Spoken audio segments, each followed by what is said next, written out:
Hello, be. Good morning. Ganito lang gagawin mo, be.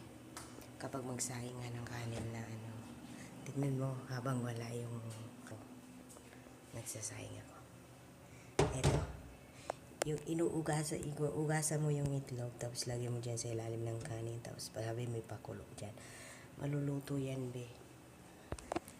Kaya di mo na kailangan ganito talaga, guys, kapag yung amo mo kuripot.